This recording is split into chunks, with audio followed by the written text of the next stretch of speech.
Graça e paz, querido. Bom dia, quarta-feira.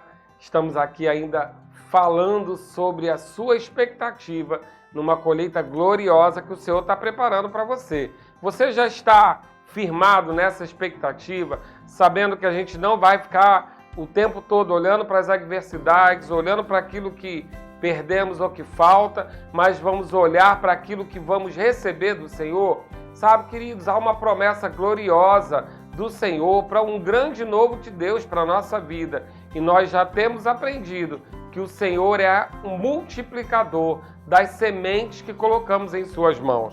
Eu quero hoje tratar com você sobre algo poderoso para que você esteja preparado para esse tempo. Porque não basta apenas ter expectativa, cada dia a gente vai acrescentando uma coisa, mas nós entendemos que se semeamos, devemos ter expectativa de colher. Entendemos ontem que devemos guardar a nossa plantação até a colheita. Mas hoje eu quero falar de como se preparar para esse dia. Sabe, existe uma falsa ideia de que o dia da colheita é um dia de descanso. Nós imaginamos que a semeadura exige esforço e que a colheita é uma consequência natural. Nós, na agricultura, vamos perceber que não é dessa forma. Muito pelo contrário. Muitas vezes na agricultura, um único homem pode fazer a semeadura de todo o seu terreno. Porém, é comum que no dia da colheita sejam feitas festas, chamadas festas de colheita, aonde se convida a vizinhança, os parentes, os familiares, para ajudar na colheita. Porque a colheita tem um tempo certo e ela precisa ser feita de uma só vez. Por isso, é o período onde precisa de mais empenho e mais mão de obra. Veja comigo, Mateus 9:35, num versículo que você, em outros contextos, já ouviu falar várias vezes. Jesus estava falando aqui que percorria Mateus, o livro de Mateus, está falando que Jesus percorria todas as cidades e povoados, ensinando na sinagoga, pregando o evangelho do reino e curando toda sorte de enfermidade. Uma boa semeadura.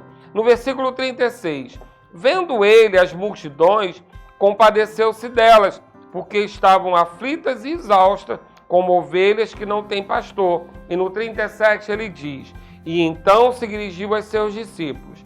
A seara, e aí entenda que seara e colheita são palavras similares. A palavra seara aqui significa um campo semeado, uma área de terra cultivada, um local onde se encontram os cereais, ou seja, a hora de colher, o corte da colheita. Ele diz então, Jesus, a seara, na verdade, é grande, mas os trabalhadores são poucos.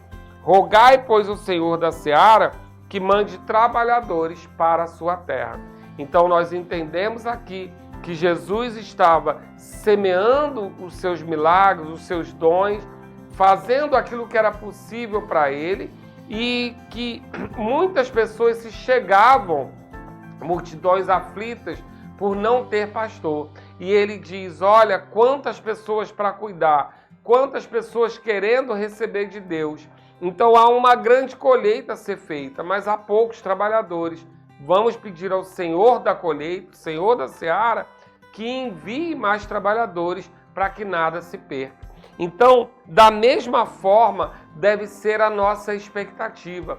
Nós, muitas vezes, colocamos empenho na semeadura, mas acreditamos que a colheita será uma consequência natural, embora seja, mas não no aspecto de que nada mais precisa ser feito. Não, querido, nós devemos nos habilitar, nos preparar para a colheita. Devemos estar sempre com a expectativa de que teremos uma colheita farta, para que as nossas redes não arrebentem como de Pedro, para que as nossas vasilhas não sejam poucas para o azeite, mas devemos estar nos preparando para que tenhamos capacidade de colher tudo aquilo que Deus tem preparado para nós. Uma colheita, ela exige perseverança, ela exige que não se abra mão daquilo que está por vir para nós. E muitas vezes desafios menores vão tentar roubar isso de nós. E sabe, queridos, eu tenho um conselho para você nessa manhã. quando as coisas se levantarem contrárias ou parecerem desafios muito grandes, é muito bom que você entre na sua sala de troféus.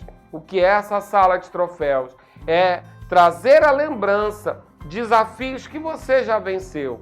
Eu gosto de pensar que Davi, diante de Golias, quando era um desafio novo, grande e poderoso contra ele se sentiu seguro porque ele tinha experiências. Davi entrou na sua sala de troféus e ele responde a Saul: eu já matei o leão e eu já matei o urso. Quem é esse incircunciso filisteu?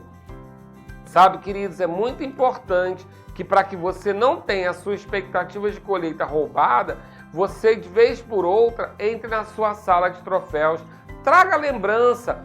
Quantos desafios você já venceu no Senhor? Quantas situações pareciam irremediáveis e por conta de um sopro de Deus tudo se reverteu? Ainda Deus continua sendo o mesmo ontem, hoje e para sempre. Testemunhos que você guarda na sua vida, vitórias que você conseguiu, superações que você conquistou. Essa é a sua sala de troféus. Então, entendendo que o tempo de colheita é um tempo de maior trabalho, é muito importante que você tenha na sua memória fresca a sua capacidade, aquilo que Deus colocou sobre você e a graça e o favor dele te acompanhando. Mas como fazer para que você não tenha isso roubado? Entre na sua sala de troféus, querido.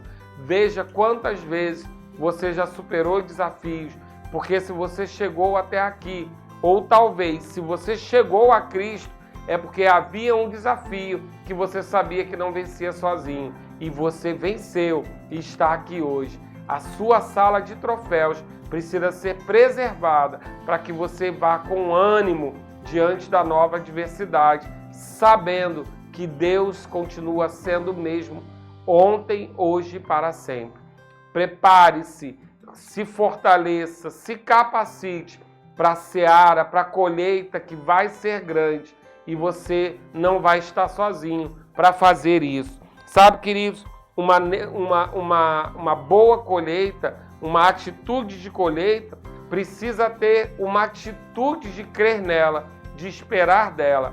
Nós lembramos daquele paralítico em Lucas 5, que Jesus diz para ele se levantar daquele lugar onde ele estava enfermo e incapacitado, e de um salto ele se levanta e ele reconhece que aquela palavra é para ele. Da mesma maneira, eu quero declarar sobre a sua vida hoje, as palavras do Senhor que foram lançadas sobre a sua vida, elas vão dar frutos, elas vão te dar colheita, mas você vai precisar estar fortalecido, habilitado e lembrar que você já venceu desafios atrás e você continua apto a vencer os que se levantam hoje. E a semente que você plantou, você vai colher em nome de Jesus, de forma farta e abundante, porque o Senhor tem gerado em nós uma expectativa de um grande e novo para chegar à frente. Eu creio em nome de Jesus, nos seus olhos espirituais abertos, para ver como Abraão orou a areia da praia, como Abraão olhou as estrelas do céu. Você vai saber, através de uma visão, que aquilo que Deus tem para você é muito maior do que você estava preparado até hoje. Então, se fortaleça, entre na sua sala de troféu e parta para cima da sua colheita. Pai, obrigado, Senhor. Eu creio em nome de Jesus em olhos espirituais abertos, mentes fortalecidas em Cristo e um coração cheio de ânimo para que nós possamos avançar com a convicção de que aquilo que plantamos, de aquilo que temos plantado, vamos colher de acordo com a espécie da semente e não haverá nada que nos roube de ter uma colheita grandiosa no Senhor, na autoridade do nome de Jesus. Tenha um dia abençoado na prática dessa palavra, guardando a expectativa daquilo que Deus já falou para você e que você vai colher em nome de Jesus.